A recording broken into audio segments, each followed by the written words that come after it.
Are you ready? The Kornelia Stephanie Show. Wake up to love, your call to action. Join Kornelia as she empowers others to live heaven on earth. Kornelia teaches listeners how to be the authority over yourself, embracing your inner guru. Feel yourself uplifted into limitless expansion, integrating ease and grace in a changing world. This show will cover topics such as unconditional love, your physical body, how to be in extraordinary relationships, create financial and emotional wealth, embracing entrepreneurship in the new earth.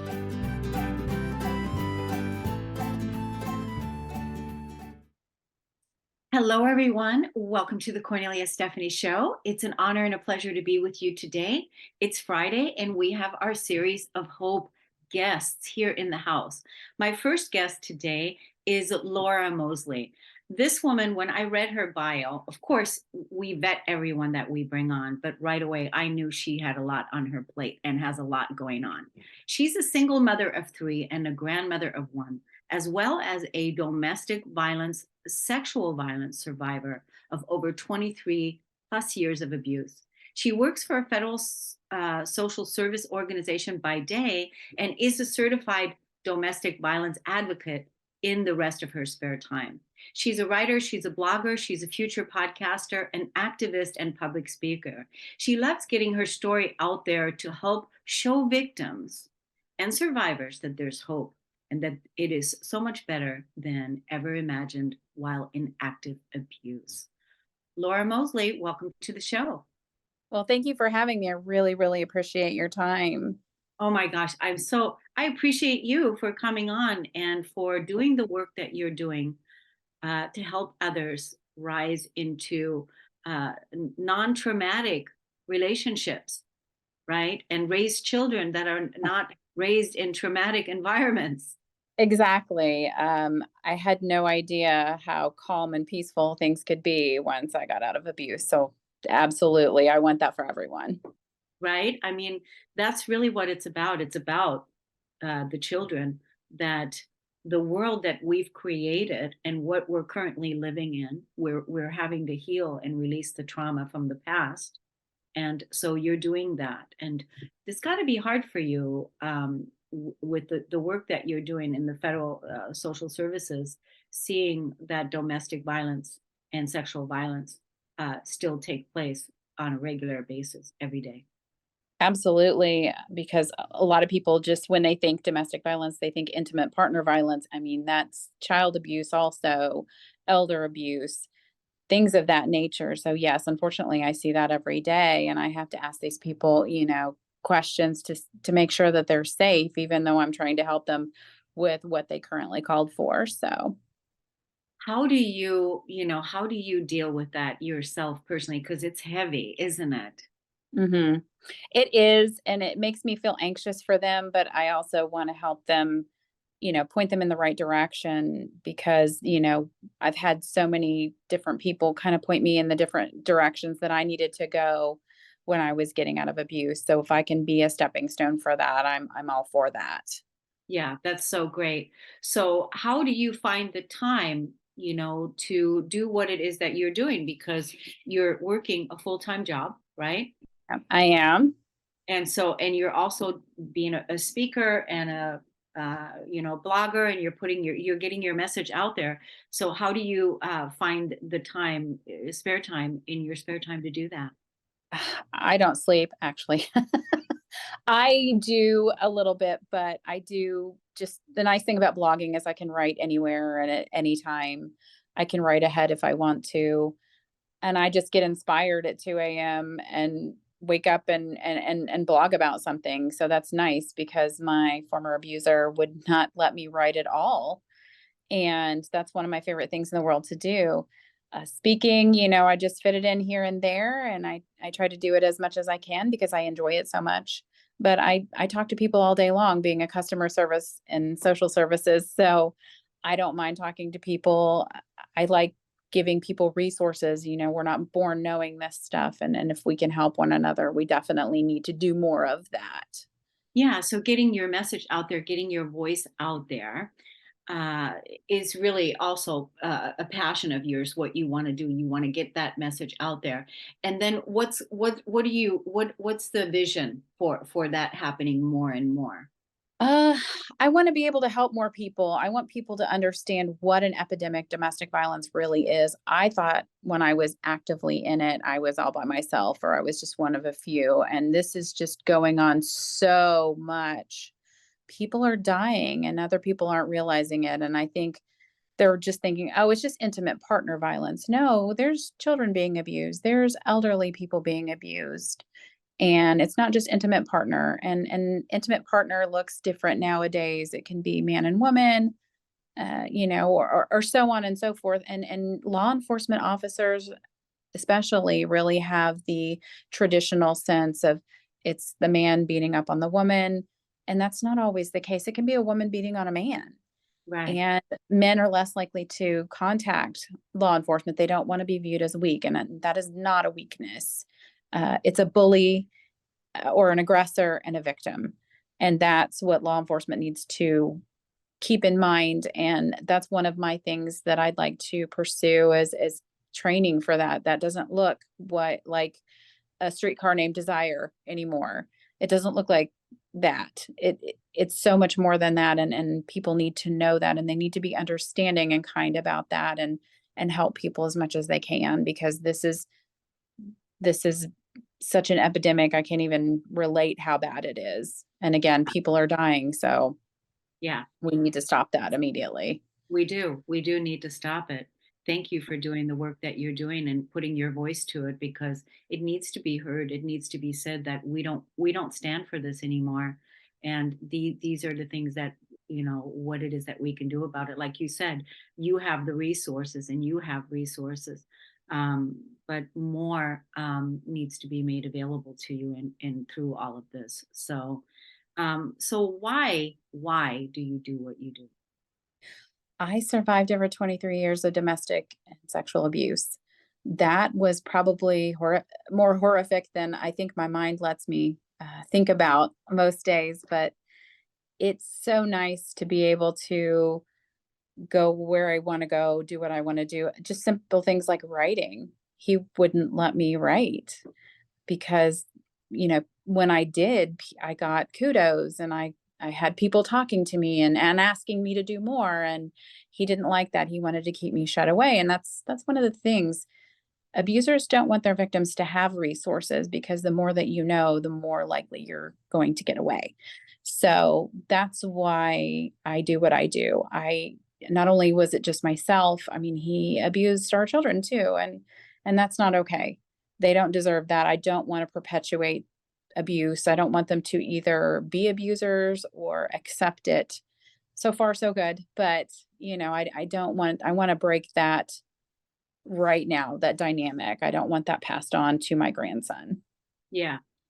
And so that's really good because you were going through that experience and you're said, no, I'm not accepting that. No, I'm not accepting that. No, I don't want that.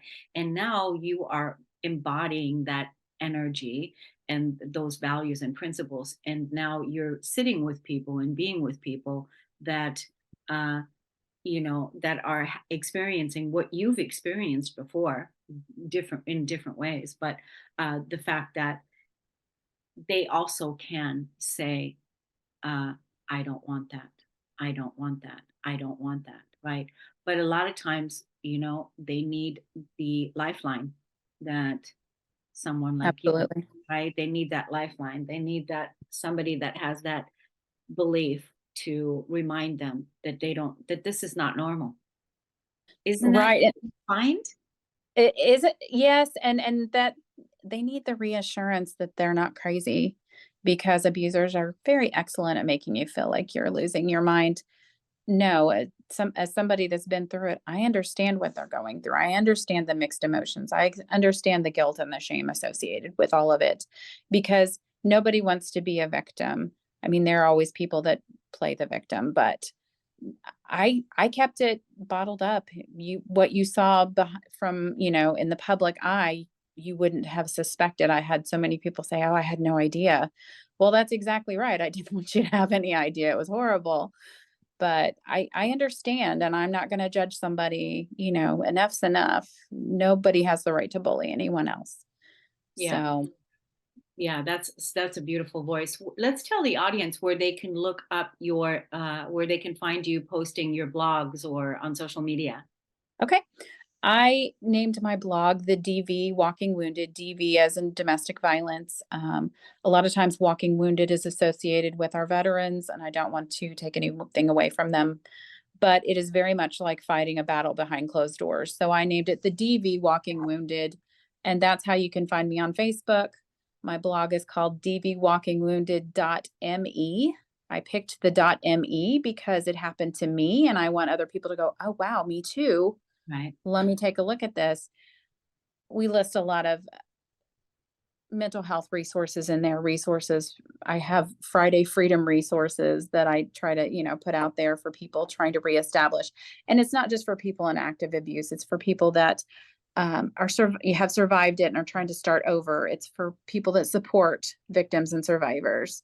It's just for general knowledge, more or less. But I want to get that out there. Like I said, I'm on Facebook, Instagram as the DV Walking Wounded. You can also look me up as Laura Moseley, although there are 16 other Laura Mosleys on Facebook. So Oh, wow. Are you and I friends on Facebook? I think I don't know if we are or not. I'll have to check. Okay, yeah, let's make sure we are so that that I can help you with getting your message out as well. So maybe even when we post this video in the coming days that you can put your information also underneath your links underneath there. Absolutely. So, what do you want to leave the audience with today? The people that are listening that are in a situation where where it's resonating what you and I are talking about, and they feel it, but they're scared. If someone's in active abuse, it's not your fault, but you don't deserve that either. So, I always encourage people, be safe. You have to do things in the way that you have to do them in order to maintain that safety, and we totally understand that. If you're supporting that person, a lot of times victims will go back to their abusers multiple times. I think the average time is 7. I went Really? back. Yes, unfortunately. I went back to mine 5 times. So no judgment. But those supportive people, they need to understand eventually they're going to either have had enough and really want to get out, or they have to be open to communication with these people because people are dying, and it gets worse and worse each time a person goes back. And that's concerning.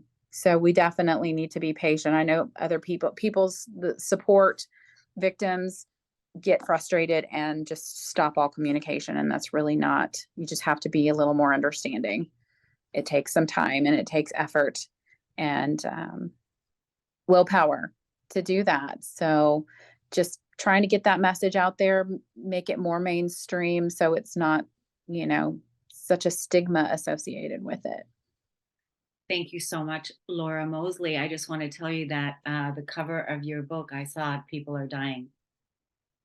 That's the cover title of your book. That Hmm. hopefully you'll write one day.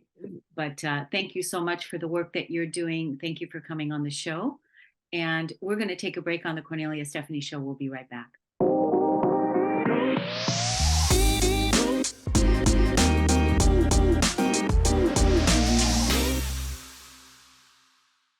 Welcome back, everyone. Thank you so much for listening and tuning into the Kornelia Stephanie Show. My next guest is Laura Nichols. She is a transition coach and she's the queen of pivot. In her 40 plus years, she has subscribed to conservative Christianity, dismantled her religious beliefs, came out later in life, and subsequently gone through a divorce from a 15-year marriage. She left her school counseling career and started a coaching business. Welcome to the show today, Laura Nichols. Thank you. It's so good to be here. Thanks for having me. Yeah, I could have continued on with your bio, but you are just so uh, wonderful to have on that I want to spend all the time talking to you instead of, telling the people about you, because Yeah, you're sure. going to feel the same way about you like I do. So it's wonderful to have you. You have this beautiful, loving energy about you that is just glowing. So Uh, Oh, thank you. Welcome to the show. Thank you. It's so good to be here. So currently you are in North Carolina, right? And, Yes. Yep. I live outside of Raleigh. okay, and you're getting ready to go do a speaking gig. You're just taking a break and you're getting ready to Yes. get on out there and go do a speaking gig. And so why don't you tell us a little bit about that and then what you're currently doing? Yeah, absolutely. So I am going to be talking to a group of teachers who just finished their last day of school and are ready to head into summer. And their administrators really want to make sure that they feel supported and that they learn what balance looks like. And so they had reached out to me, knowing my history and having been a school counselor who ended up burning out. And now I'm really talk a lot about well-being and balance. And I'm just going to talk to them a little bit and give them some tips and some resources and encourage them on how to put themselves first, fill their cups before they try to pour from them. Yeah, I think that's great. So you started your own company, you started your own business. You're now a speaker, you're now speaking at events and doing different things. You're coaching. So, but prior to that, you were a teacher, right? You were a teacher? I was actually a school counselor. School counselor. Wow, wow. Big job, right? Yes, yeah, I did it for 16 years and I loved it and I was really, really good at it. And COVID changed a lot of things and still has continued to. And I did not take care of myself and very much got burned out. Yeah. So you got burned out and that's how you experienced burnout, what was happening to you and then what happened during the burnout? I mean, take us to the darkest moment. Yeah. Well, wow. The straw that broke the camel's back was I was working with a group of kids and their kids I had worked with a lot. And by the way, this is middle school, which is Oh, it's pretty tough. Like it's a very transformative time in kids' life. And there's a lot going on. Um, and there had been uptick in mental health assessments. Kids were failing at record numbers that I had never seen. The physical altercations amongst these kids was unlike I had ever seen. And I had worked with these two groups of girls who um, just could not see eye to eye. Their solution was violence. And I worked with them, I mediated them for several hours that day and thought we got to a good place. And then that night, one of the groups had followed another one of the girls home and just beat her up. And it was heartbreaking. And because I hadn't been taking care of myself and because I had been sort of dumping all of myself into my job, I had no reserves. And it just broke me. And I actually had a doctor's appointment and went to my doctor, and thank goodness for good doctors. She's been with me through good and bad, ups and downs. And she looked at me and she said, "You need a break." And I was too exhausted to argue. I said, "Okay."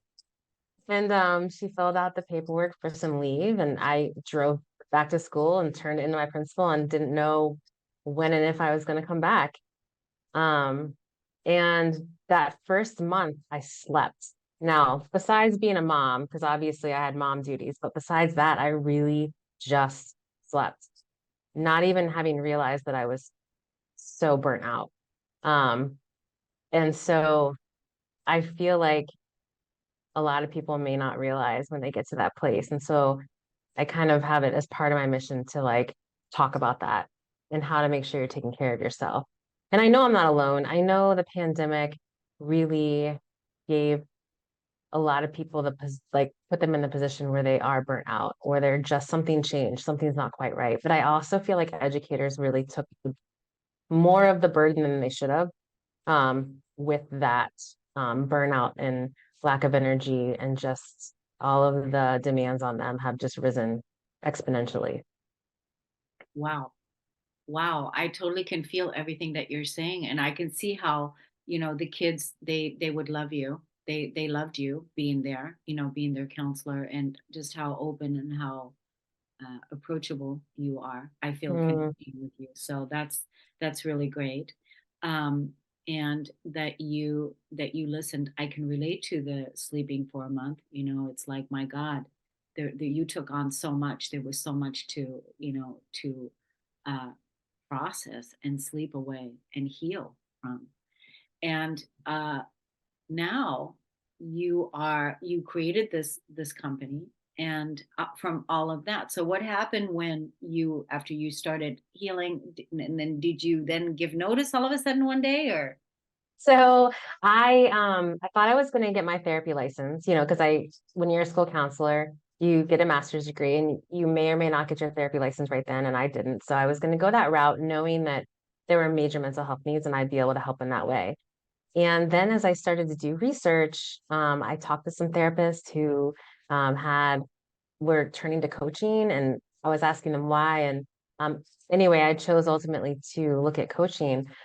Coaching comes easy. That's not the problem. It's just that I had never owned a business before. Like, I showed up to school, did my job, got a paycheck. And so, yeah, this last year has been wildly transformative. And I was just thinking today, how amazing all my hard work. I mean, I woke up, I went to yoga, I had a client, I am doing this talk with you, and then I have a speaking engagement, and then I'm going to listen to music later. I was like, I created the life I wanted, and how very, very beautiful. But it came with a lot of hard work. So I don't want to pretend that it was super easy. But working for yourself, being in charge of your own life, having the values and principles that matter to you, that's what we're talking about here. And that's what's important. You deserve to be honored and celebrated. And being an entrepreneur is hard work. It's certainly not for the faint at heart, because there's many times when life throws you obstacles, and 100%. shit happens, and things get in the way, and you want to give up because it's Oh much. yeah, lots of tears. Like, I'm smiling right now, but I've cried equally the same amount. Yeah, but I can tell you right now, Laura, I want to talk to you again, privately. So I'm going to have Ashley reach out to you. I want to talk to you about, being a member in my community as well. Uh, there's people I want to connect you with as well. So uh, I want to let the audience know how they can get in contact with you. So let's get the social media handles and any other place where they can find you. Sure. Yeah. So I'm on Facebook, Instagram, TikTok. On TikTok and Instagram, my handle is Notes from Your Coach. And they can search for on Facebook my name. And then my website is just Nichols Coaching. Now, Nichols is spelled like the coin, Nickels coaching.com. And so lots of different ways to get in touch with me there. Yeah, the other thing is that I definitely want to have also another show with you where we have you on again and we talk about dismantling the religious beliefs. It's very interesting, right? That's a whole topic in itself. So I think, you're bringing a lot to the table, and I'm so glad that you listened to yourself, and you went in the direction that you did. And now you're living and creating your life according to your own dance. Yeah. And the most amazing part in all of this is that everyone has this opportunity. I mean, obviously, we all have different levels of privilege, but you still have so much ownership that a lot of us don't even realize, so much ability to create what we want to live. And so if I can do it, anyone else can for sure. Yeah, it's very inspiring. It's very inspiring what you're doing and how you used your skills from the past and how you're bringing them to help people today. I want to thank you so much, Laura. I know we're going to see each other again. I wish you so much success on your talk today, inspiring those amazing teachers that are out there to find balance and self-care for them so that they can avoid the burnout. Thank you so much. It was a pleasure to meet you. It's got to be so hard to be a teacher in today's society. I mean, oh my God, I can't even, that's a whole nother thing, right? Yep, a whole nother talk. Whole nother talk. Well, anyway, thank you so much for tuning in, and we're going to take a break on the Kornelia Stephanie Show. We'll be right back.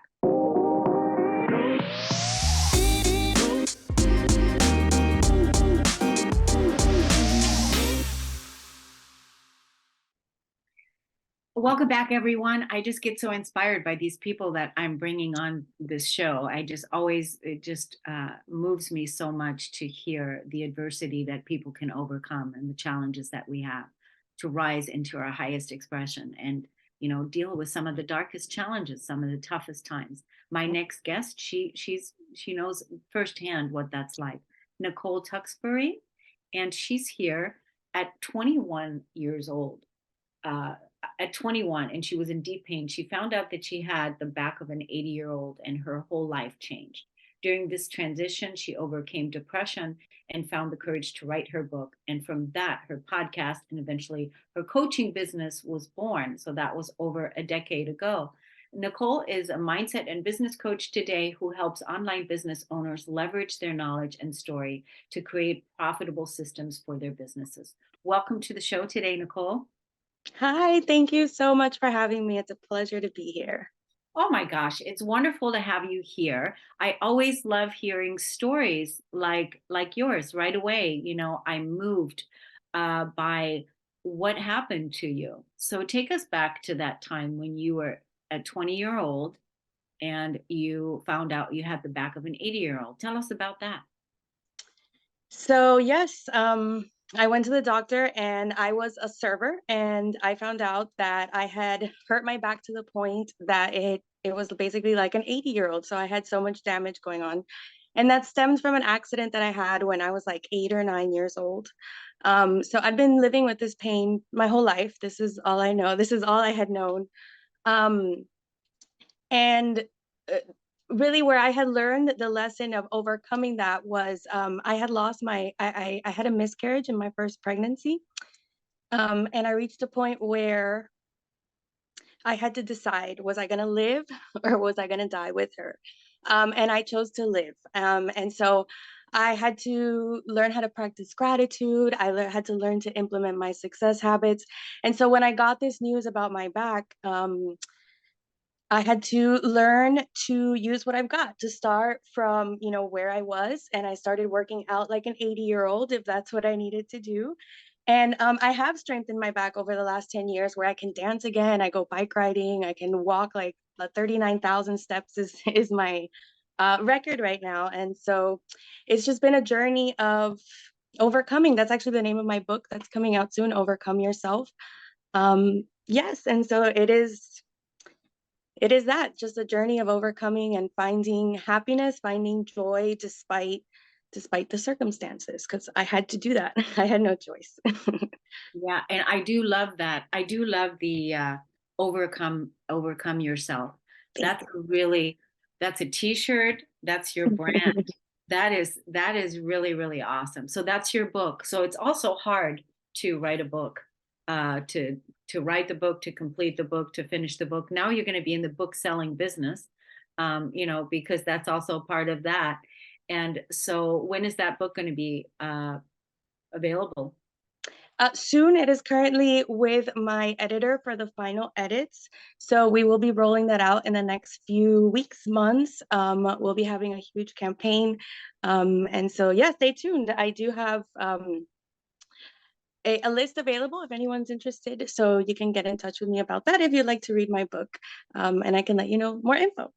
Yeah, one of the things, that might help you when you're doing your campaign, is you do a pre-sale.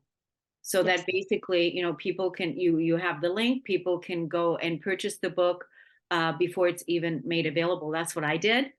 And so that when I got the book, then I actually was able to personally, send to shipping my book to so many people around the world, which felt really inspiring to me, right? Because it was like, well, that was great. It was all part of that campaign. So that might be just an idea for you, if you don't That's mind. amazing. Yes, yes. Yeah, It is fantastic to see your creations out in the world, to have it like holding it in your hands. So yeah, that's a wonderful tip. Thank you. yeah, that's wonderful. So what do you want to leave the audience with today with, what's the message to overcome yourself? Overcome yourself. Like, what does that look like? It starts with gratitude. It starts with using gratitude, learning how to practice gratitude daily to adjust your perspective, and taking imperfect action. But before we do that, we have to have the proper perspective, and it's gratitude. So, what I recommend to everyone, the way I started, is writing down 3 things every morning that you're grateful for. That's it. That's all you've got to do. Just get into that habit. That's the second part of my book, Success Habits. And then the third part is discovering the superpower that is in what you consider your weakness. And so gratitude is what allows us to set up those success habits and see our weaknesses as the strengths that they are. And that's how we overcome ourselves. That's great. That's great. Yeah, and that's what you've done to overcome your challenges. I really like what you said about, like at first when you were having to look at your back and deal with that, how you then started exercising as an 80-year-old, uh, because you were in pain, you were in a lot of pain, and you had to start somewhere. And Mhm. it's basically reversing, going back to working with what you have, working Yes, with what you have, right? yes. Where Yeah. you are right now, what you have. So I had a magazine and it had an RBG workout, how she worked with the strength bands. And so that's where I started. And I started strengthening my back, and physical therapy, and I did all the things, went to the doctor, and now I'm, like I said, I'm dancing again. Everybody says I could dance salsa before I could walk, and for a long time I couldn't do that. And now I can dance again. So it's the little things like that that really bring us back our joy and our freedom, and the best, that's why we overcome ourselves, to live in that joy. Yeah, and so you turned that challenge into a victory, and you claimed your life back is basically what you did. You Yes. didn't you didn't accept the death sentence of, okay, you have an 80-year-old back, now go into the corner and not move. Yep. You didn't do that. No, well, my mom died when she was 29, and so that's why I had to make that choice. Am I going to die or am I going to live? And so yes, I love how you put it that way. Yes. Yeah, are you gonna die or are you gonna live? That's another book. That's another, I don't know if you put that one in your store in your book, but my God, that's another title that's very strong, because a lot of times we can be on the fence and we're not really fully engaged until something challenging happens. And it's like we really have to choose life. I've been in that situation myself. I've had suicidal ideation, that I have overcome. And I remember that feeling. Do you want to live or do you want to die? What do you want? And many times over the years, I would ask myself even that question, am I really all in here? Am I really all engaged here? Am I really fully committed here? Because it's your life. Yeah. I mean, if That's we're going to do it, we might as well have fun. Like we're going to do it, right? So living it to the fullest. And, our time is limited. So going out there, learning ways to make money so that you can experience that freedom and you can share your message. Like I love that you share that. You empower others when we share our stories. And so thank you for putting this podcast together and for bringing people together. This is just an amazing project that you're working on. I Thank you commend so you. much. Yeah. The stories of hope, I think I would have to look at the exact years now that we have this. But it's definitely, like I said earlier, I get so inspired by the people that I meet and that I can bring on and where I can share their stories, because really the stories provide the hope, Yeah. that it's also that other people can look at it and going, oh, I can do it too. I can rise up out of this, right? That we can say, I'm not alone. I'm not the only one. That's the power of stories, I think. Yeah. And the other thing that's really cool, did I read that you have a podcast? I do. It's called the Overcome Yourself podcast. It was named after my book. And I also have inspirational stories of entrepreneurs. So yeah, I'd love to have you on, Cornelia, one day as well. I would love to be. I would love to. I would love to. So certainly let's do that. And definitely I want to have you back on again when you've got when you're ready to publish your book and get it out to also. Oh, thank uh, you. I love the Overcome Yourself brand. I love that. Overcomeyourself.com. I mean, it's really brilliant. So Thank you. good for you, you know. Thank you so much. Yeah, I really, champion you for what you've what you've overcome and what you're doing to help others now. And the other thing that we're grateful for today is the fact that we can be here on Yes. this podcast, on this show. And here you are in Miami, and here I am in Washington, and we can connect and we can inspire and we can send hope, right? Yes, absolutely. Nicole, let's tell everybody where they can find you. You can come hang out with me inside my Facebook group, NicoleTuxbury.com/Facebook. And I've got all kinds of goodies and free training, or right on my website, NicoleTuxbury.com. Excellent, excellent. And let's tell him also where your podcast is again. Oh, yes, NicoleTuxbury.com/podcast, and you'll find all the episodes there. Wow, that's great. That's really great. So, what's the final message that you want to leave us with today? What's your final words? Don't underestimate gratitude, and don't underestimate taking imperfect action. That's where we learn the right questions to ask. So start with gratitude and go with imperfect action every day, and amazing things are going to happen. That's so great. You're so wonderful. You have such a Oh, beautiful you spirit. too. Thank Yeah. you. Thank you. More to add on your gratitude list. I love that. Yeah, that's how we raise the vibration. Thank you, Nicole Tuxbury. And we're going to take a break, everyone. We'll be right back.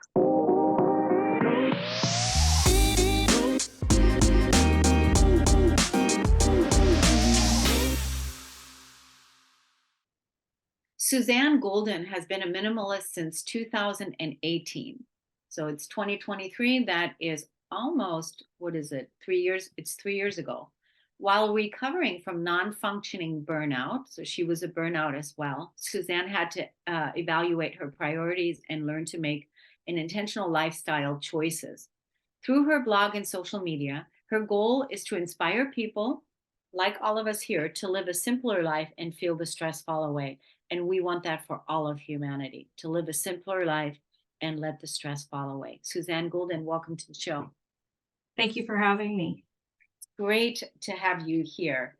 I can't think of a better thing for all of us is to let the stress fall away and live a simpler life.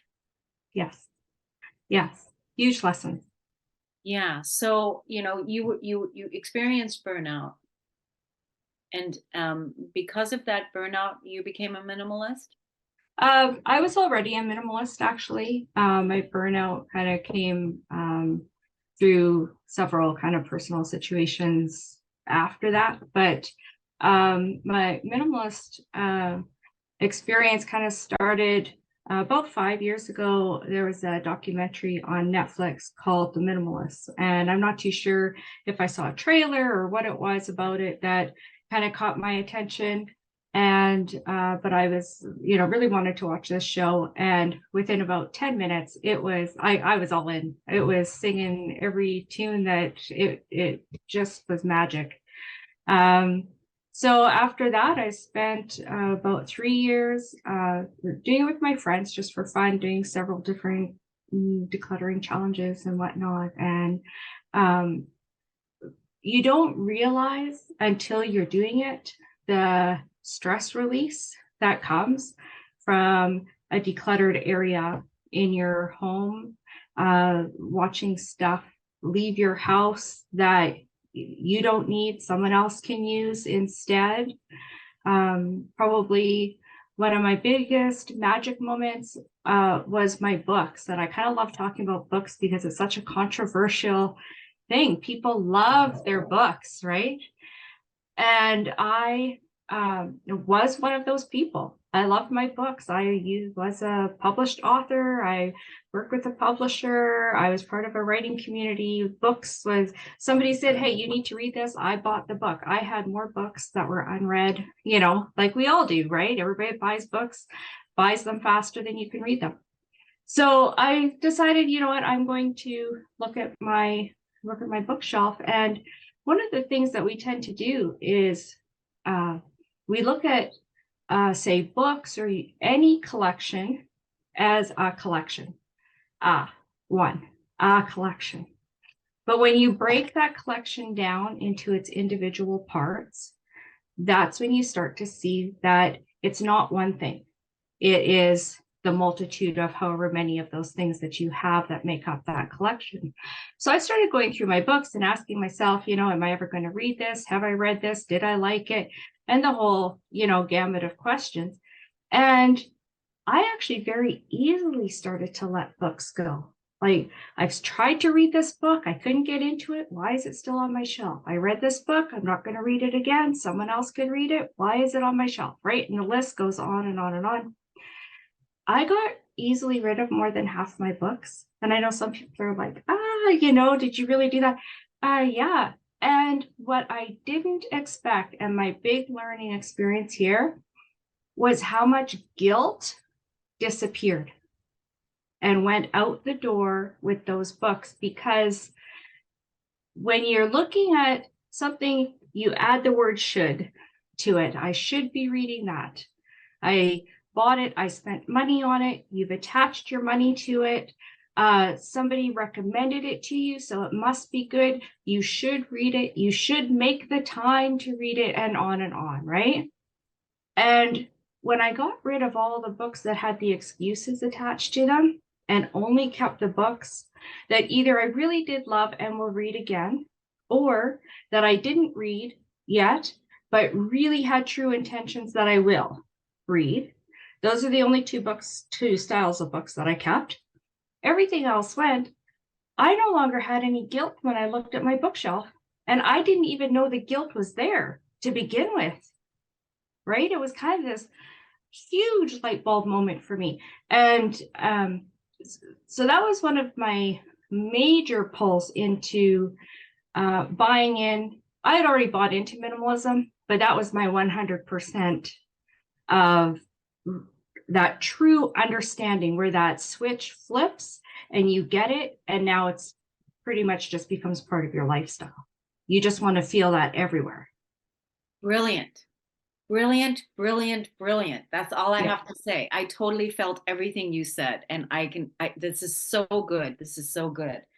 Now, okay, you did this with books.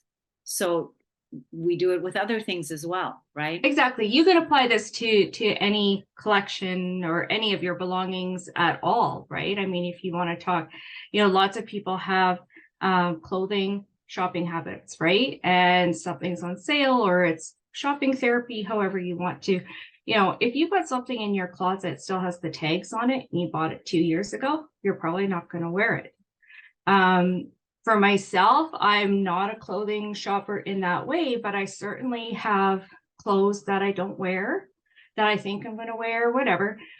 So a simple test that you can actually do is turn all of your hangers backwards in your closet, just flip them around.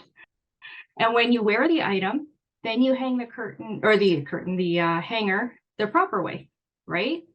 And give it about 3 months. Or if you're like us here in Canada, where we have very distinct seasonal clothing, then you would do it for the season. And when you get to the end of the season and you see which hangers are still facing backwards, well, you can let those pieces go. You don't wear them, right? You can apply that to any kind of collection at all. You just have to break it down. Everybody has collections, and you start collecting things for the sake of the collection, whether you like it or not. I had a collection of masks that hang on the wall, right? Those ceramic masks when I was much younger. And I really treasured picking out ones I liked. And, it was fun. I had this collection on my wall. But it got to the point that the word got out. And of course, birthdays and Christmas, you start receiving masks. But other people don't spend the time that you do when you're picking out what you like for decor for yourself, right? And it was the Christmas that I got 6 masks that had been pulled out of, here it was Zellers, but in the States, probably comparable to Target. Somebody went to like the discount bin in the middle of the aisle, where they have them all stacked, and picked out whatever and went here. And they were like dollar store masks, right? They were not painted straight. The sequins were crooked. And it was at that moment I said, I'm not collecting masks anymore. Thank you, everybody. I'm done with that, right? And now I only have 3 left. And even at that, they're getting to the point on my radar now where I'm questioning how long they're gonna stay. But the 3 I have are pretty special, you know. So you dwindle it down to your favorites. Like even if you have a Hot Wheels car collection, right? Those kids that have, I mean, my kids, they had at least 50 to 100 cars. They still only had the 20 that they played with, right? Yeah. The rest of them just sat there. You have your favorites, you know, let the rest go.